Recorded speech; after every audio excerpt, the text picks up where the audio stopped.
Cada ordem toma o seu nome de um lugar ou de um santo. Escreve João Bacantorpe, carmelita inglês do século XIV. No caso dos carmelitas, ou Ordem do Carmo, recebe o nome devido ao Monte Carmelo, monte da Palestina, junto do Mediterrâneo e da Baía de Haifa, pois foi aí que viveram os primeiros monges junto da fonte de Elias. Entre 1153 e 1159, desse grupo nasceu a Ordem do Carmo.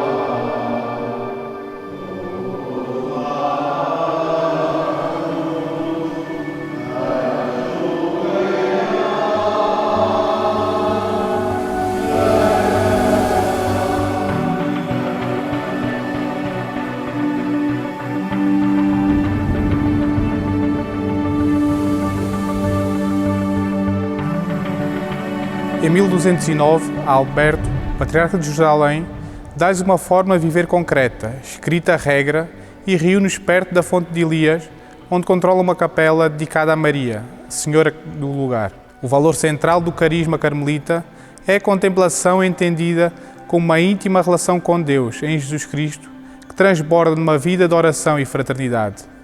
Como diz Jacques de Vitry, os carmelitas viviam em pequenas celas, semelhantes a alvéolos, como abelhas do Senhor, recolhendo o mel divino da doçura espiritual.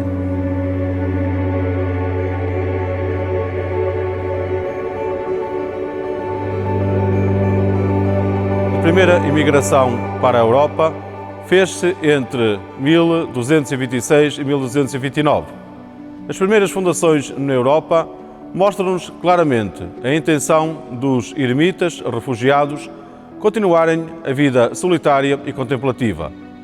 São prova disso os conventos de Aigues-Lades, perto de Marselha, Aylesford e Cambridge, que, como verdadeiros ermitérios, foram construídos segundo a regra de Santo Alberto. Foi nestas circunstâncias difíceis que se celebrou o primeiro capítulo geral, em Aylesford, em 1245, sendo eleito prior-geral Simão Stock, a quem Nossa Senhora entregou o escapulário do Carmo.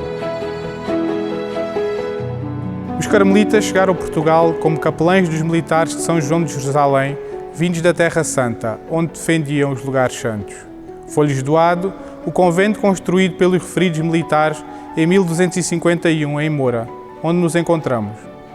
Moura situa-se no sul de Portugal, junto à fronteira com a Espanha. Este convento contava em 1241 com 42 religiosos. É a partir daqui que os carmelitas vão irradiar por todo Portugal, em particular para Lisboa e ainda para o Brasil. Alegadamente, neste convento, Donaldo Espadeira, futuro Nuno de Santa Maria, terá conhecido os carmelitas e ficou impressionado com a sua devoção mariana. Todas as grandes histórias de fé começam com pequenos passos. Qual a tua história? Que passos já destes na tua vocação? Que passos queres dar?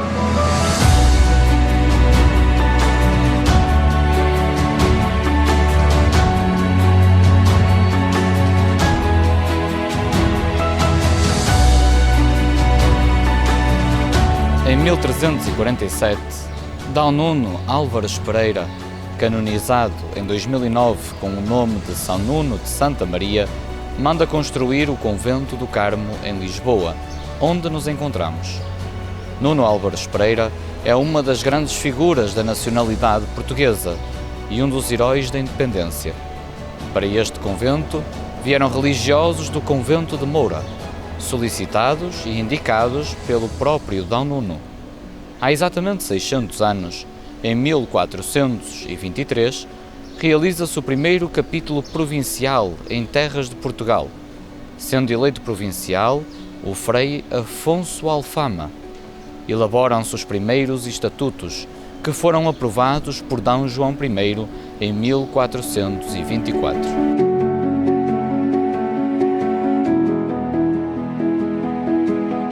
Em 1450, inicia-se a construção do convento de Colares, que só Frei Baltazar Limpo termina em 1528. Em 1495, funda-se o convento na Vidigueira. em 1526, em Beja, em 1531, em Évora, em Coimbra, em 1571. Vão-se sucedendo as fundações no continente. Só em 1651 é que os carmelitas vão para as ilhas, erguendo o seu primeiro convento na Ilha do Faial, nos Açores. Em 1663, erguem o primeiro convento no Funchal. Os carmelitas não têm tradição de missões nas antigas colónias. Nunca aí abriram nenhuma casa. Apenas atravessam os mares para irem até ao Brasil, chegando a Olinda, no Recife, em 1580, e daí espalharam-se para toda a América do Sul. Depois de tanto florescimento na ordem, surgem vários abanões e percalços. Vão-se aprofundar com o terremoto de 1755. Com este, vários conventos foram abalados, alguns destruídos e morreram mesmo alguns frades carbonizados. Com tudo isto, o fervor religioso também começa a ser atacado. Tudo culmina com a expulsão e a extinção das ordens religiosas, ordenada por Joaquim António de Aguiar, em 1834. O terremoto deu o primeiro toque. A extinção das ordens religiosas fez o resto. Também os carmelitas partiram para o Brasil e por lá ficaram quase um século sem voltarem a Portugal.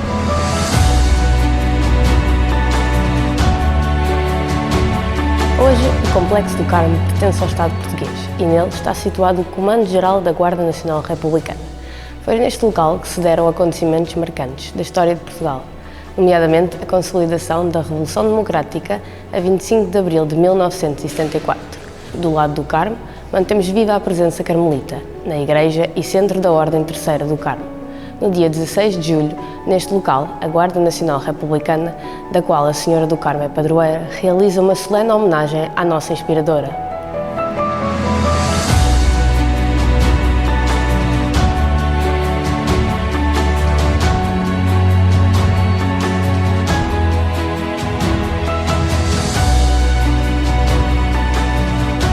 Estamos no coração de Lisboa, a capital de Portugal.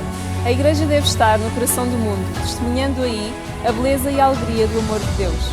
Como jovem, estás disposto a fazê-lo?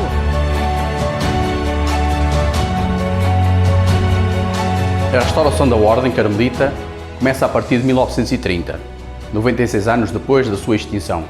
Foram morosos os contactos entre a Cúria Generalícia da Ordem e o Cardeal Patriarca de Lisboa, D. Manuel Cerejeira. A obra da restauração é confiada à província bética de Espanha. O grande promotor da restauração foi o assistente-geral, Padre Manuel Baranera, que se desloca pessoalmente a Lisboa para assumir em pessoa a restauração.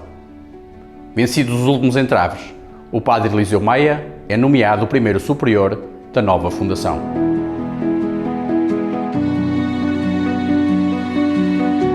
Estava assim iniciada a restauração da Ordem Carmelita em Portugal, mas o início foi muito difícil.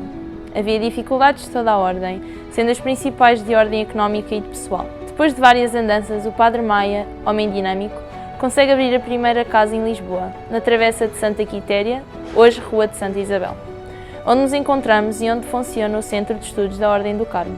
Foi difícil manter essa casa aberta, mas todas as dificuldades foram ultrapassadas.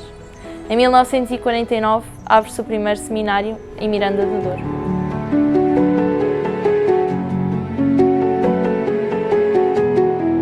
Em 1954, a província fluminense do Brasil toma conta da restauração da Ordem Carmelita, assumindo esse encargo como prova da gratidão pelo trabalho antes realizado pelos portugueses, com a fundação da Ordem Carmelita no Brasil. É nomeado comissário provincial o Frei Cirilo Alemann. Em 1954, abre-se um novo seminário menor na Falperra, funcionando num antigo convento de beneditinos e franciscanos. Na anterior Casa de Braga, onde existia o seminário menor, abre-se nesse mesmo ano o noviciado. Em 1959, abre-se a Casa do Noviciado na Quinta da Mata, perto de Felgueiras, iniciando aí o noviciado de 14 noviços.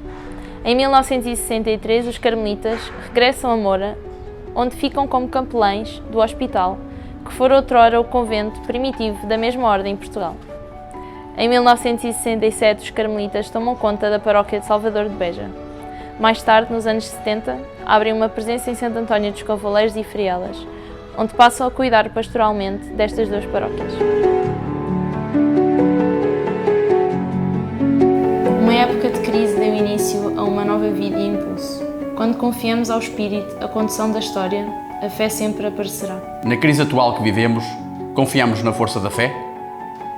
Onde colocamos a nossa esperança?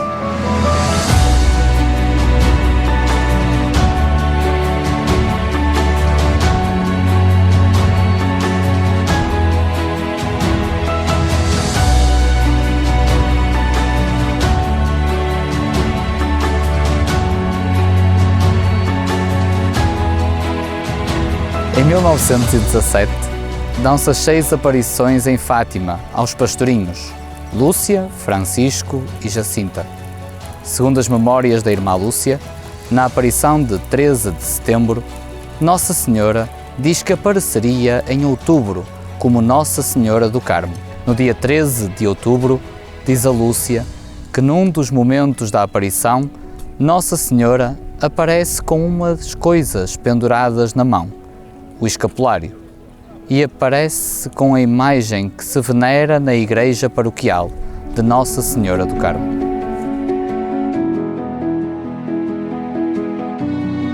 Tendo presente esta proximidade entre Fátima e o Carmelo, o prior-geral Quiliano Lynch inicia os esforços para a fundação de uma Casa da Ordem do Carmo, em Fátima. Seria um centro internacional do laicado carmelita e para acolhimento de peregrinos. Para isso, em 1950, encontrou-se com a irmã Lúcia no Carmelo de Coimbra. Esta pediu ao prior-geral que fizesse algo da Ordem do Carmo em Fátima. A Casa Beato Nuno, local onde nos encontramos, foi inaugurada em 1957.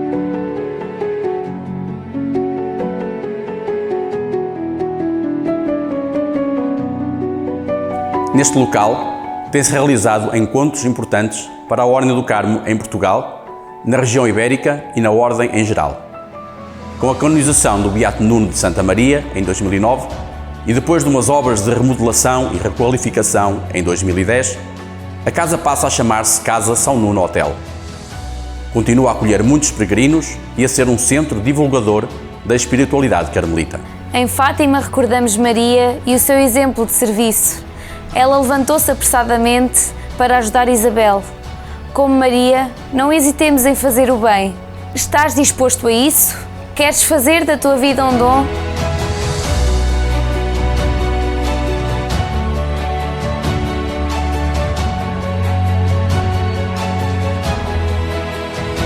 Uma das estruturas necessárias à Ordem do Carmo em Portugal era a existência de um seminário menor para o acolhimento e formação de candidatos. Depois de várias possibilidades e experiências, o seminário passa a funcionar num edifício alugado na Falperra, em Braga. Com o empenho dos frades e a ajuda de muitos benfeitores, em 8 de dezembro de 1967 é inaugurado o Seminário Menor de Lugar do Salmeiro, arredores de Braga, onde nos encontramos.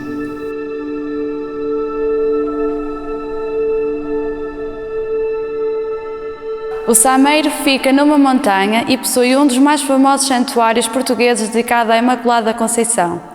O seminário foi uma estrutura essencial para a descoberta vocacional de muitos dos confrades atuais da Ordem.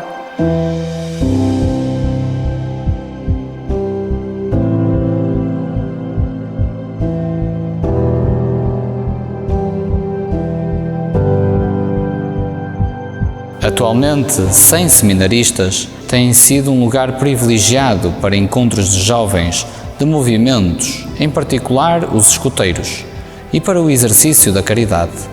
Está aberto a outros setores da sociedade e da cultura, nomeadamente ensino, segurança, desporto e cultura. É um meio para divulgar o carisma carmelita a muitos destinatários. Todos temos uma vocação. Como Maria, és capaz de colocar a caminho e dizer sim aos apelos do Senhor?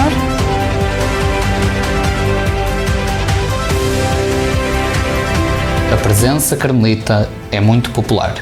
A presença de irmãs carmelitas é muito encarinhada. Temos um bom número de confrarias e ordens terceiras.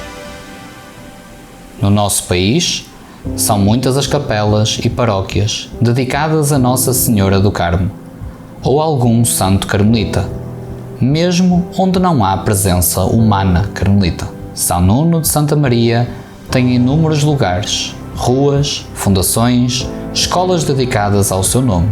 Nos caminhos e localidades encontramos as alminhas, com muitas alusões à espiritualidade e à tradição carmelita.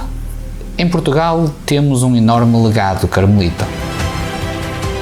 Cabe-nos a todos animar esta presença. No século XIII, começamos em Moura. Hoje, encontramos-nos em Beja, Lisboa, Santo António dos Cavaleiros, Fátima, Felgueiras e Sameiro. A vossa visita nesta JMJ 23 estimula-nos a transformar as memórias em vida e presença carmelitas.